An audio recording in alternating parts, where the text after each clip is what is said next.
So if you were going to read your own record, Andrew, your gift is to be able to just read it from a neural neutral place.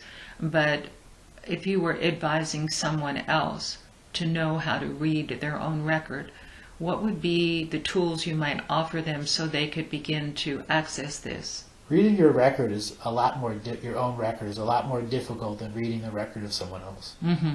I know that. That's true. And it's because you can so easily go out of the neutral space. Yeah. Very, very, with desire. very easy. With desire, mm-hmm. with old loves, soul mm-hmm. family pictures and images. Mm-hmm. But you can also learn to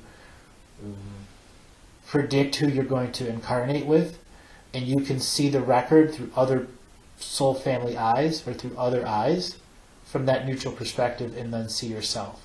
Okay, I want you to say that again so I can understand it. Let's say I know I'm living in 800 AD. Uh-huh. And there's something that's important to me, but every time I go to read the record there, I go left or right of neutral, and it's not going to be accurate because I've lost the neutral. What I'll do is I'll look for someone that I may physically know that's in that time frame that would know myself then, and then go and read the Akashic record of that person through their eyes. Through their eyes. That's interesting. Yeah, it really puts a different third person perspective on yourself.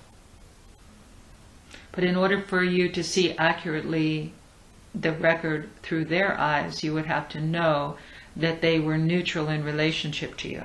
It shows up in the record. When you're reading a record, you're in a neutral position, so the information doesn't alter you by it observing you. There is a reverse entangle, whether you're entangling with it on a quantum level. Right. But because it's stored in the Earth Akashic, the Akashic record is the Earth crystalline grid system.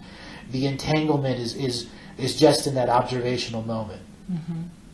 and in that neutral position. If you're not in that neutral position, you're entangling with the energies once again, and you're back into polarity, dealing with whatever karma is with that energy. That's why it's so difficult for people to read the records for long times, because they could really drag up some old stuff that they just they haven't taken care of. Mm-hmm. And when you're going into that state, it can make it quite uncomfortable when you have all this karma coming at you in waves, because you came back into your awareness. The frequency is there again. You felt it before, and poof. And yet, is there a difference between reading what happened and experiencing what happened? Are Yes. you experiencing what There is happened? a difference. Huh? There is a difference. Right. So when you're reading the record, you're reading it without experiencing it in its chemistry, correct? Correct. And yet you can see something that is chemically very painful. Correct. If you allow yourself to feel it, you've lost the record to be able to read. Not always.